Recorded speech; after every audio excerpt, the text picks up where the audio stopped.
The greatest enemy of clear language is insincerity. Hello, and welcome to the Mark and Pete Show. This week we ask the question, when do words matter? Yep. Well, we're living in a politically correct society. And I want to make the clear distinction about when do words matter as opposed to why do words matter. We all know that what we say is important. We're going to come up with a couple of case studies and something that's in the news today. Well, quite simply, Donald Trump has once again fallen foul of things that he has said or perhaps not said. Yes. Now, President Donald So Trump has disavowed the send her back chants directed at Democratic congresswoman Ilhan Omar by his supporters at a campaign rally. We all heard the chants. But actually, ironically, he has been criticized for the wrong type of language. And yet, ironically, this is something that he himself has said that he was not happy with it. And that, in his words, I disagree with it. And yet, once again, politically, he has fallen foul of using the wrong language. But in complete contrast, we turn to the United Kingdom. And the point being here, a protester has admitted calling MP Anna Soubry a Nazi. And this was in an incident that happened where she was goaded down the streets whilst trying to get into the Houses of Parliament. And unfortunately, James Goddard from Altrincham did actually admit to calling her a racist and unfortunately then called out as a Nazi, saying that she was a traitor to her country. And this, of course, obviously was bad language. Now, my advice here, particularly in the latter case, is it's an open and shut case. What you said and what you meant may not be interpreted with the same intent. As words matter and your meaning is seen as smut, it's best to just close your mouth and then keep it shut. So, clearly, there are two distinctions. Clergyman Pete, it's all about when the words matter. Now, I want to ask you a very simple question. Do you believe that Donald Trump was actually endorsing the chanting, and maybe he was actually guilty by not coming out straight away while he was there and then? And then, of course, obviously, we've got the other example where perhaps somebody was a little bit more direct with their language. Language matters. What's your opinion? Well, businessman Mark, my opinion is that Trump was in effect, by not denouncing the phrase, he was in effect endorsing it. But in a surprise twist, in what I'm going to say, I don't think there's anything wrong in that. The phrase was not meant to be a racist one.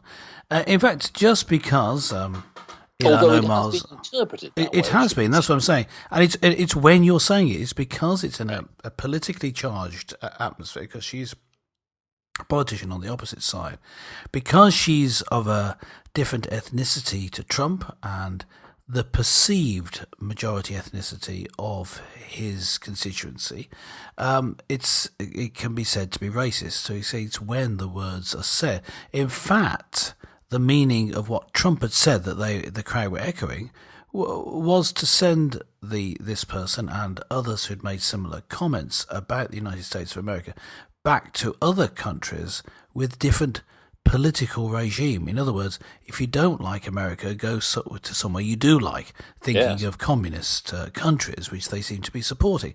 And that, is of course, not racist. And the assumption that it's racist comes from a racist idea about what ethnicity Trump supporters are. So it's all very strange.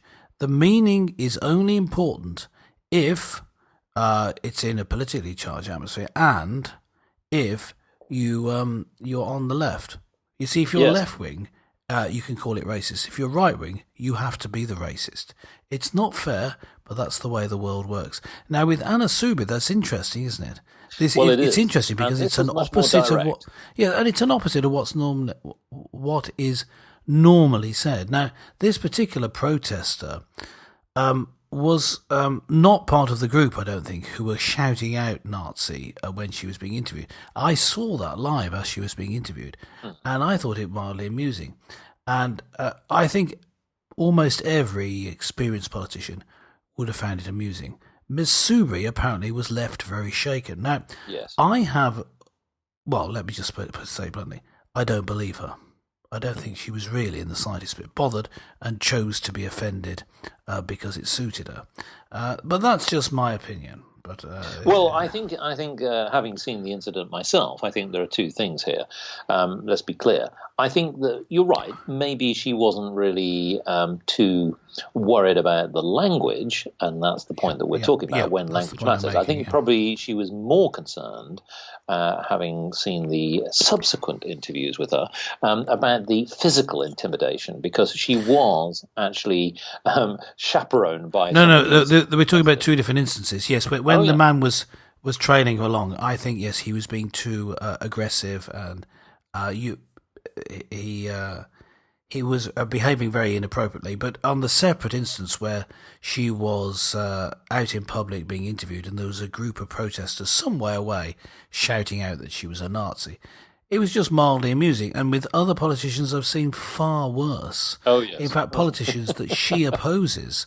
And so the question is now, why does it matter with her? Well, Anna Soubry is seen as right-wing. And so it's funny that it's an unusual one. It goes against the usual trend.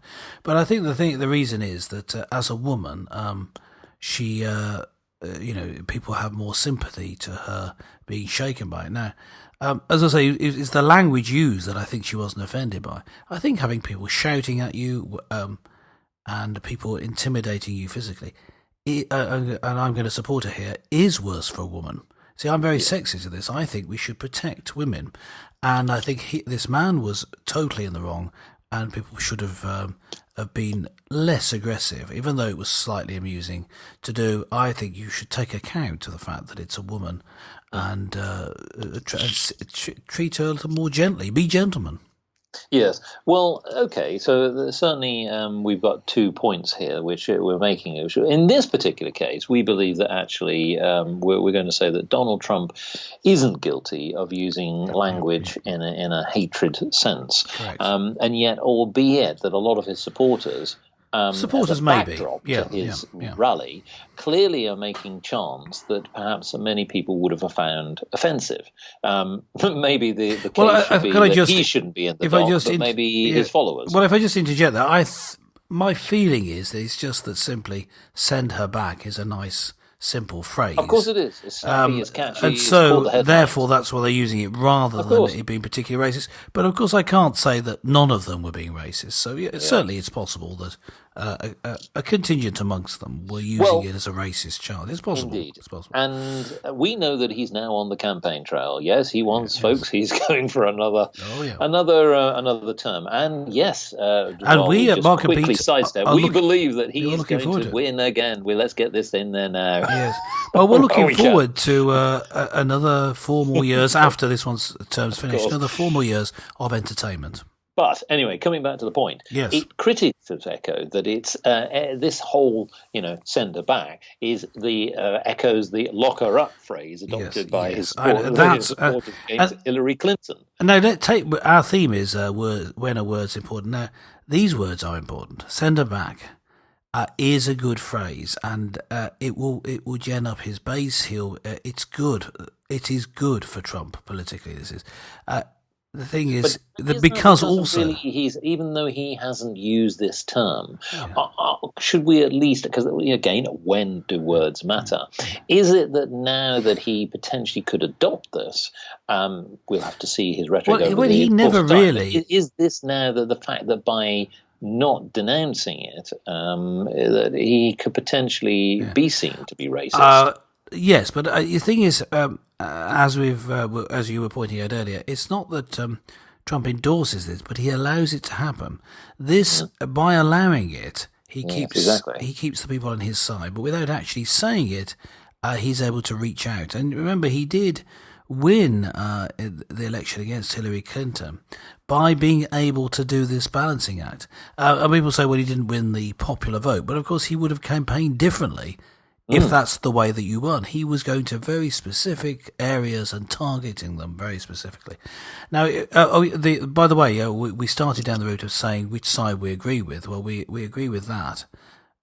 we agree with the people who say some of the Trump supporters, at least, were being could well be racist in their use of language, because when you're talking about someone who is a POC, and I should point out that's a person of colour, and the sensitivities to do with that. And even though I hate political correctness, I'm not saying that there's some deep moral reason why a particular person of a particular colour skin shouldn't be offended.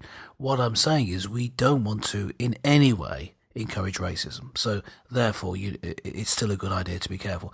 And with Anna Soubry, a protester, yeah, he was wrong because of his behaviour, because she's a woman, but also. And not a Nazi. She's not a Nazi. Yes, yes. As the National Yes. Socialist Party, the fascist, she's a sort of slightly right of centre conservative. In fact, slightly left wing from our views, I would have thought. So she's certainly not a Nazi.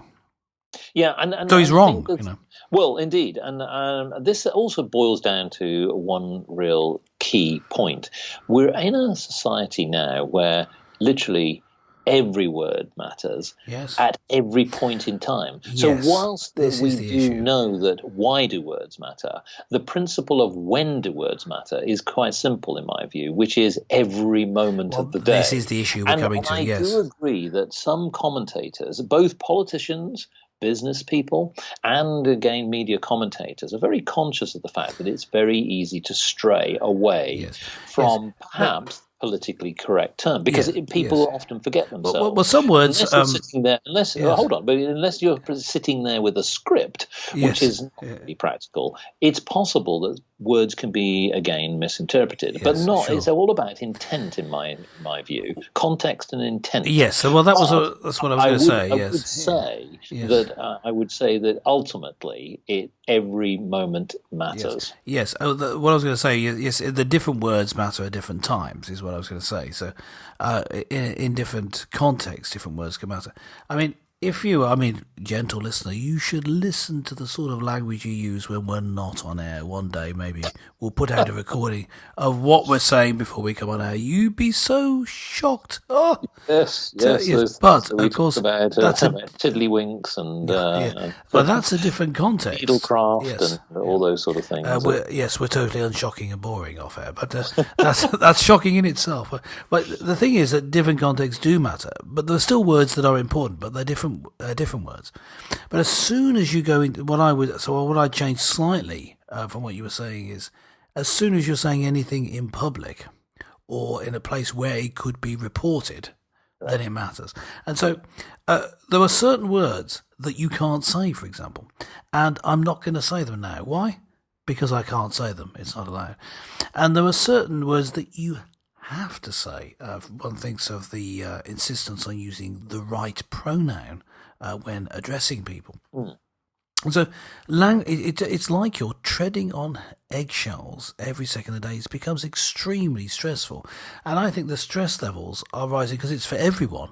So stress levels are raising and raising, and something's going to happen. I think there will be a backlash against this political correctness at some point. I don't think it's happening yet. We haven't reached it yet. I'm going to say that might be deemed as a marketing term, but the point being is we are in the world of always on, meaning that every moment of the day, whereas we are going about our business, in the office, in the club, at home, on social media and anywhere else, that we're constantly being scrutinized. And to your point, and just to conclude this point, that it means that I think you're right, that perhaps the market peak prediction here is that there will be a backlash, that maybe there needs to be a little bit more tolerance for opinion, and it always comes down to the point of intent.